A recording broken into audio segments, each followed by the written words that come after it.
Kagawad Agraryo 2025 ay ang pangunahing programa ng pagkakakilala upang parangalan ang mga pinakamauunlad na benepisyaryo ng reformang agraryo, ang kanilang mga samahan at ang pamayanang agraryo sa Luzon, Visayas at Mindanao.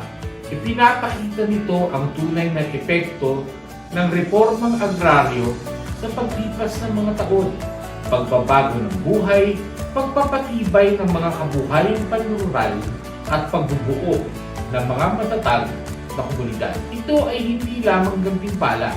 Ito ay isang plataporma upang magbigay inspirasyon sa pagpapalaganap ng mga kwento ng tagumpay at pagpapatibay sa ating patuloy na pangako para sa isang inklusibong pag-unlad, seguridad sa pagkain at makabuluhang kaunlaran sa kanayunan.